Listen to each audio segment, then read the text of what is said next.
Good morning, students. In this video, I am going to explain you about the fundamental duties, directive principles, and the difference between fundamental rights and directive principles in detail. Originally, when the Constitution was framed and it came into force on 26 January 1950, it did not contain the list of fundamental duties. But later on, in November 1976, by 42nd Amendment to the Constitution of India, a new Article 51 Clause A was added in the Chapter 4 of the Indian Constitution, in which 10 fundamental duties were incorporated.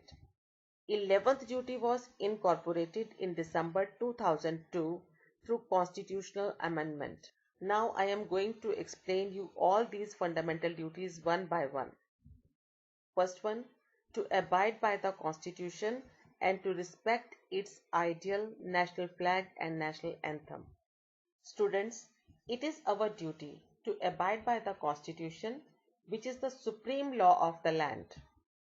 But it has been observed that a great body of the Indians do not respect these, forgetting that how India made heavy sacrifices for the attainment of these symbols. These are the symbols of our freedom, and to respect these is the duty of every Indian. Our second fundamental duty is to cherish and follow the noble ideals of freedom struggle. And the noble ideals are secularism, nationalism, sacrifice, democratic institutions, national unity, socialism, and world peace. But what we have seen that the Indians seem to have forgotten these noble ideals after independence.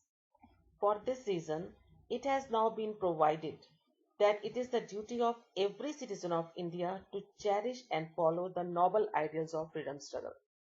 Our third duty is to safeguard the sovereignty and integrity of the nation. India is a vast country of diverse religions, languages, cultures. But despite these diversities, we have unity, we have one constitution, one national language, and a common history. But students, it is a matter of great concern that some people want to attack and destroy the unity of India from within. That's why a provision is made in the Constitution of India to remind the people of India to protect the sovereignty, unity, and integrity of India. Our fourth fundamental duty is to protect the country and to serve it if and when the need arises. We should sacrifice each and everything for the defense of the country, and we should be ready to render compulsory military service or any other national service when an emergency arises. Our fifth fundamental duty is to protect and improve the natural environment. We are very rich in respect of natural resources and wildlife, and we should protect and improve its wealth. Indiscriminate falling of trees and killing of wildlife has caused great harm to the nation. So it is our duty to protect and improve the natural environment. Our sixth fundamental duty is to safeguard public property and to observe violence. Public property belongs to the society as a whole. Ordinarily, the people are unaware of this reality, and people make no efforts to protect the public property from destruction during violence and its agitation, destroy and mercilessly set on fire the public property like post office, buses, schools, colleges, etc. So the Constitution of India lays down that it is our fundamental duty to safeguard public property and to observe violence. Our seventh fundamental duty is to promote harmony and the spirit of common brotherhood among all the people of India. As we know that India is a country of many castes and religions, communities and minorities. So for the sake of unity and integrity of India, it is our duty to promote harmony and the spirit of common brotherhood among the people of India. Our eighth fundamental duty is to value and preserve the rich heritage of our composite culture. As we know that the culture and heritage of India is very rich and great, but it is a matter of great concern that we are getting attracted towards the Western culture and take pride in adopting that culture. For this reason, our Constitution lays down that it is our duty to value and preserve the rich heritage of our composite culture. Our ninth fundamental duty is to develop scientific temper, humanism, and the spirit of inquiry and reform. It is our duty that we should have scientific feeling, we should have a desire of knowing the things in a scientific way, we should have the spirit of kindness towards others, we should also have the spirit of knowing the things and making reforms in the existing institutions and habits.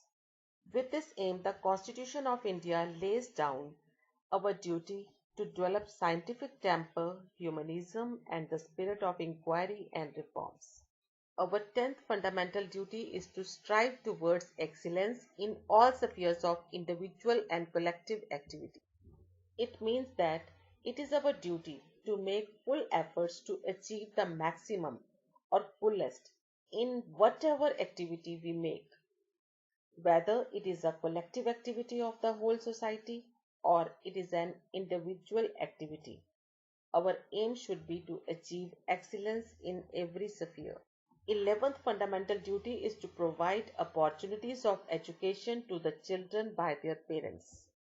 Article 21A was included into the Constitution of India through 86th Amendment to the Constitution, provided that the state shall provide free and compulsory education to all the children of the age of 6 to 14 years.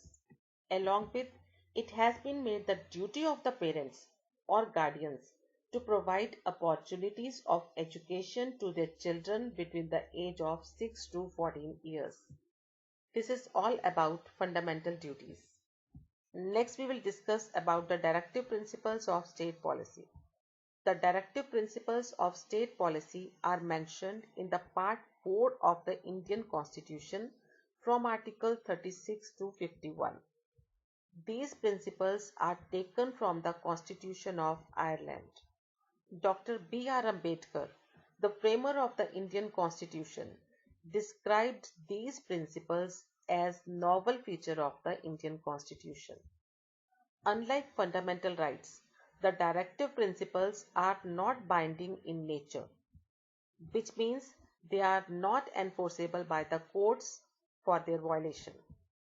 However, the Constitution declares that these principles are fundamental in the governance of the country, and it shall be the duty of the state to apply these principles in making laws. Hence, they impose a moral obligations on the state authorities for their implementation. Next, we will discuss the classification of directive principles of state policy. Directive principles can be classified into three categories. Number 1, socialistic principles. Number 2, liberal principles. And number 3, Gandhian principles. First, we will discuss socialistic principles. Under this, provisions are made to give adequate means of livelihood to all, equal pay for equal work to both men and women, prevention of concentration of wealth and means of production. As for the welfare of the people, wealth should not be concentrated in the hands of few. Next, opportunities for the healthy development of the children. Next is liberal principles. These principles include a uniform civil code throughout the territory of India, separation of judiciary from the executive, so that judiciary should work without any pressure. Next, promotion of international peace and security. And last one, maintain just and honorable relations between the nations and foster respect for international law and treaty. Third one is Gandhian principles. These principles are based on Mahatma Gandhi's ideologies. These are promotion of cottage industry, promotion of village panchayat, prohibit the consumption of intoxicating drinks and drugs which are injurious to health. Next, prohibit the slaughter of cows and other milk-giving animals. Next, we will discuss the difference between fundamental rights and directive principles. Fundamental rights are justiciable, whereas directive principles are not. For the enforcement of fundamental rights, we can approach to the Supreme Court or High Courts under Article 32 of the Indian Constitution. But the Constitution makes no such provision with regard to the directive principles. The aim of the fundamental rights is to establish political democracy, whereas the aim of the directive principles is to establish economic democracy. As fundamental rights lays the foundation of political democracy. For example, the freedom of speech and expression, freedom of movement, freedom to form associations or unions, etc. Whereas the directive principles lays the foundation of social and economic democracy by making provisions to establish a society which is free from all exploitation and discrimination. Moreover, it is compulsory for the government to enforce fundamental rights, but directive principles are just optional directive principles. Next one is fundamental rights are negative in nature as they prohibits the government from doing certain things, whereas the directive principles are positive in nature as they give instructions to the government to do certain things. Last one, fundamental rights are mentioned in the third chapter of the Indian Constitution, whereas directive principles are mentioned in the fourth chapter of the Indian Constitution.